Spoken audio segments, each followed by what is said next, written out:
അമ്മയുടെ ഫോൺ എടുത്താന്ന് ചോദിച്ചേ, ചാർജിൽ ഇട്ടേക്കുന്നപ്പോ എടുത്തിട്ടുണ്ടോ?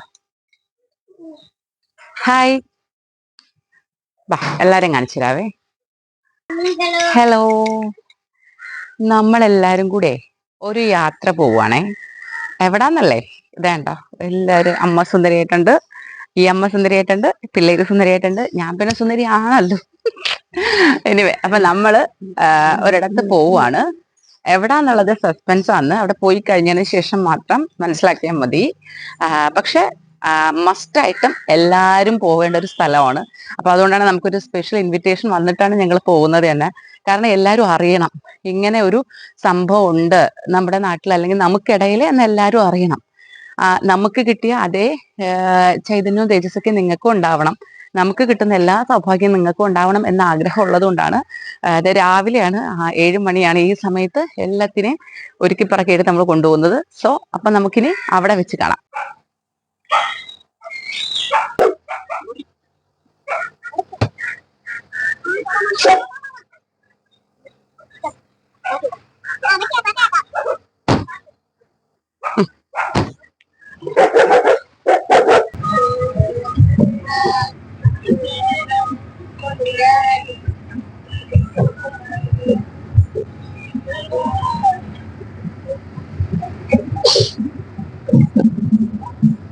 ഇതിലൊരു സസ്പെൻസ് ഉള്ള എന്താന്ന് വെച്ചാല്, സസ്പെൻസ് അല്ല, ആക്ച്വലി ഒരു എന്താ പറയാ, സംഭവിച്ചാല് അമ്മയും രണ്ടമ്മമാരും കൂടി ആദ്യമായിട്ട് ട്രാവൽ ചെയ്യുന്ന ഒരു യാത്രയാണ് കേട്ടോ. ഈ നമ്മുടെ കല്യാണം കഴിഞ്ഞിട്ട് 9-10 വർഷമായി. ഇതിനിടയ്ക്ക് രണ്ടമ്മമാരും കൂടി ഒരുമിച്ച് ഒരിടവും പോയിട്ടില്ല. ആദ്യമായിട്ടാണ് രണ്ടമ്മമാരും കൂടി ഒരുമിച്ച് യാത്ര പോകുന്നത്. അത് നമ്മള് ഇഷ്ടപ്പെട്ട, ആഗ്രഹിച്ച ഒരു സ്ഥലത്താണ്. അതിന്റെ സന്തോഷം ഞങ്ങൾക്കുണ്ട് കേട്ടോ. അതെന്റെ ഒരു ഹൈലൈറ്റ് ആണ്. ലോകത്തിലെ ഏറ്റവും കൂടുതൽ മാംസം കഴിക്കുന്ന ജീവിയാണ്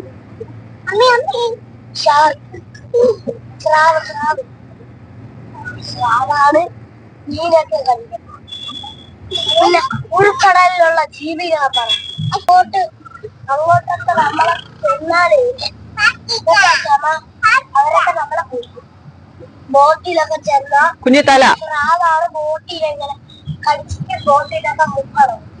ബോട്ടിന്റെ അടിഭാഗം കടിച്ച് ഈ ബോട്ടിന് മുക്കിലുള്ള ആൾക്കാർക്ക് അറിയാവുന്ന. അങ്ങനെ കുറച്ച് മിനിറ്റത്തെ യാത്രയ്ക്ക് ശേഷം നമ്മളുടെ ഉദ്ദേശ സ്ഥലത്തെത്തി. അതൊരു അമ്പലമാണ് കേട്ടോ. അമ്പലമാണെന്ന് നിങ്ങൾക്ക് മനസ്സിലായി കാണുമല്ലോ.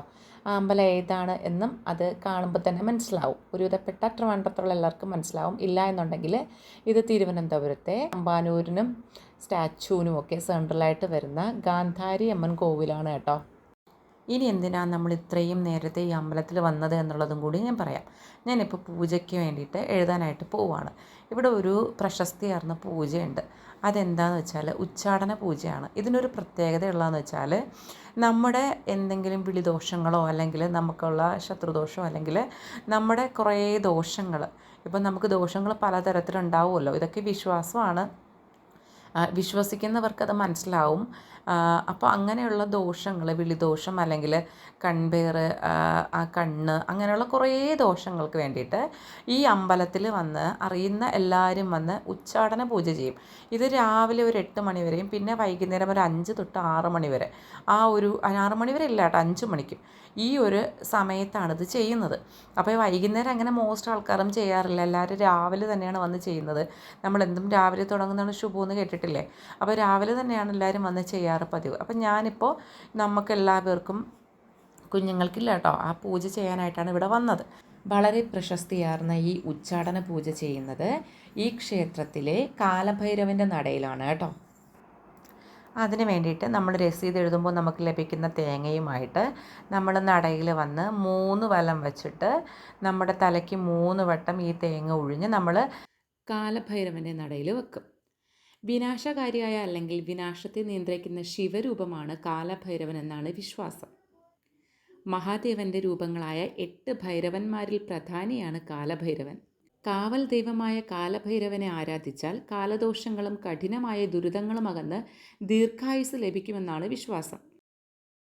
നമ്മള് വളരെ വല്ലാണ്ട് അമ്പലമാണ് കേട്ടോ, അതുകൊണ്ടാണ് പതുക്കെ സംസാരിക്കണം. വല്ലാണ്ട് സ്ട്രഗിൾ ചെയ്തിരുന്ന സമയത്ത് നിങ്ങൾക്ക് വേണ്ടപ്പെട്ട ഒരു ചേച്ചി, ഒരു ഒരു സമയത്ത് ഞാൻ എന്തോ ഒരു ആവശ്യത്തിന് ചേച്ചിയുടെ ഒരു കടയുള്ള ചേച്ചിയാണ് നമ്മുടെ കുടപ്പനക്കുന്നിൽ, പേര് പറയുന്നില്ല. അപ്പൊ ആ ചേച്ചിയുടെ അടുത്ത് ഒരു ആവശ്യത്തിൽ പോയപ്പോൾ എന്തോ തീരി നിനക്കൊരു വിഷമം എന്ന് ചേച്ചി കുറെ പ്രശ്നങ്ങളുണ്ടെന്നൊക്കെ ഇങ്ങനെ പറഞ്ഞു ഓരോന്നോരോന്നായിട്ട് പറഞ്ഞപ്പോ ആ ചേച്ചി പറഞ്ഞോടി, നിങ്ങൾക്ക് മോസ്റ്റ് പ്രശ്നം ഞങ്ങൾക്ക് ഇത് കമ്പയർ ആണ്. അപ്പൊ നിങ്ങള് ഞാനൊരു സ്ഥലം പറയാം, അവിടെ ഒന്ന് പോയി നോക്ക്, പോയി നോക്കുമ്പോൾ മാറ്റം വരും എന്ന് പറഞ്ഞിട്ട് ആ ചേച്ചി ഇവിടെ എത്തിയിട്ട് ആ ചേച്ചിക്ക് കിട്ടിയവർക്ക് കടയായിട്ടൊക്കെ മുന്നോട്ട് പോകാൻ കുറെ ബുദ്ധിമുട്ടുണ്ടായിരുന്നു. ആ സ്ട്രഗിൾ എന്നോട് പറഞ്ഞ് റിക്കവർ ആയ കാര്യം പറഞ്ഞിട്ടാണ് ഞാൻ ഇവിടെ എത്തിയത്. ആഹ് നമുക്ക് നല്ല മാറ്റം ഫീൽ ചെയ്തു ഇവിടെ വന്നതിന് ശേഷം. ഇവിടെ ഉച്ചാടന പൂജയാണ് ചെയ്യണം. അപ്പോ വെറും 80 രൂപയാണ്. ഒരു തേങ്ങ കൊടുക്കണം, തേങ്ങ അവര് തരും. ഈ 80 രൂപയിൽ തന്നെ രസീത് ഒരു തേങ്ങയുണ്ട്. ഇത് നമ്മൾ 3 വലം വെച്ച് തലക്കൊഴിഞ്ഞ് നടക്കി വെക്കുമ്പോഴത്തേക്കും പോറ്റി ഉച്ചാടന പൂജ ചെയ്ത് പിന്നെ പുറത്ത് കൊണ്ടുപോയി പൊട്ടിക്കുക എന്താണ് ചെയ്യുന്നത്, എന്താണ് ഞാൻ ചോദിച്ചില്ല. അപ്പൊ അത് പോറ്റിയുടെ ഒരു വീഡിയോ നമുക്ക് സെപ്പറേറ്റ് വേറെ ചെയ്യാം. അപ്പോ ഇതാണ് സംഭവം. ഇതോടെ നമുക്ക് ഒരുവിധപ്പെട്ട കമ്പയർ, വിളിദോഷം, പിന്നെ നമുക്കറിയാൻ പാടില്ലാത്ത ഒരുവിധപ്പെട്ട ദോഷങ്ങളെല്ലാം ഇതോടെ തീരും എന്നാണ് വിശ്വാസം. ഞങ്ങളുടെ വിശ്വാസം അതാണ്. ഞങ്ങൾക്ക് അങ്ങനെ മാറ്റം സംഭവിച്ചു.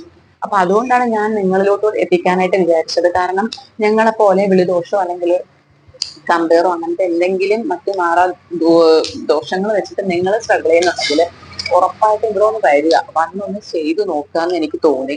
അപ്പൊ അത് എല്ലാവരിലും എത്തിക്കണമല്ലോ. പിന്നെ ഇതിൽ ഏറ്റവും ഉപരി നമുക്കിപ്പോ ഈ ദോഷം തീരുന്നതിനൊക്കെ ഉപരി മനസ്സ് നല്ല സമാധാനമാവും കേട്ടോ. നമുക്ക് എന്തോ ഒരു ഭാരം ഇറക്കി വെച്ച് ഫീല് കിട്ടും. സോ അത് നമ്മുടെ അനുഭവമാണ്. അപ്പൊ അതുകൊണ്ടാണ് ഇവിടെ എത്തിക്കാൻ പറ്റി. നമ്മുടെ പൂജ വന്ന് ഉച്ചാടന പൂജയ്ക്ക് സമയമായി, നമുക്ക് കഴിഞ്ഞിട്ട് കാണാം.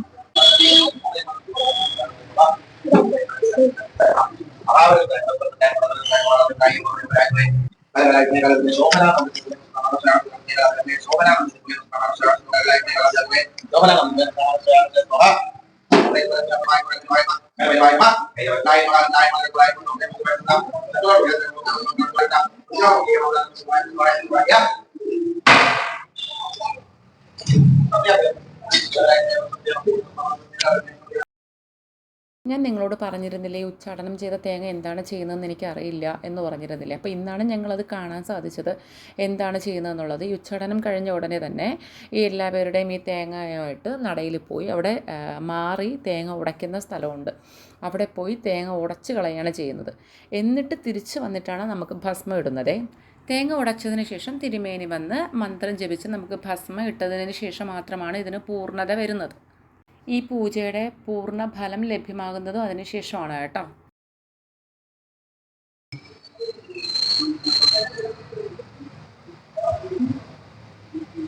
അമ്മ കുറേ നാളുകൾക്ക് ശേഷം അമ്പലത്തിൽ പോയതിൻ്റെ എല്ലാ ബുദ്ധിമുട്ടുകളും നമുക്കുണ്ടായിരുന്നു കേട്ടോ. ഒന്ന് അമ്മയ്ക്ക് എവിടെ തൊഴണമെന്ന് അറിയത്തില്ല, എങ്ങനെ തൊഴണമെന്ന് അറിയത്തില്ല. അതിലൊക്കെ ഉപരി പൂജയ്ക്ക് മേടിച്ച തേങ്ങ എടുത്ത് അമ്മയുടെ കയ്യിൽ കൊടുത്തു. അമ്മ എടുത്ത് തറയിൽ ഒരൊറ്റയടി നിന്നെടുത്ത് തന്നെ അതെൻ്റെ അമ്മയുടെ കാലിലാണ് കൊണ്ട്. അങ്ങനെ അമ്പലത്തിൽ നിന്ന് ഇറങ്ങിയിട്ട് ഞങ്ങളത് നേരെ വീട്ടിലോട്ട് പോവുകയാണ്. അപ്പോൾ ഏതാണ്ട് ആൾക്കാർക്ക് മനസ്സിലായി കാണുമെന്ന് തോന്നുന്നു എന്താണ് ഞാൻ ഉദ്ദേശിച്ചതെന്നുള്ളത്. അതായത് നമ്മൾ അത്യാവശ്യം നന്നാവാൻ പറ്റുന്നുണ്ടെങ്കിൽ അതിൻ്റെ കൂടെ എൻ്റെ ചാനലിൽ കാണുന്ന പ്രേക്ഷകർ നന്നാവണം, അത്രേ ഉദ്ദേശിച്ചുള്ളൂ. അപ്പോൾ ഇതിൽ നിന്ന് ഞങ്ങൾക്ക് മാറ്റവും നമുക്ക് അത്യാവശ്യം നല്ല മനസ്സമാധാനമൊക്കെ കിട്ടി തുടങ്ങി. അപ്പോൾ അതുകൊണ്ടാണ് നിങ്ങളെയും കൂടി കാണണം, അറിയണം എന്ന് കരുതിയിട്ട് നിങ്ങളിലൂടെ എത്തിക്കുന്നത് കേട്ടോ.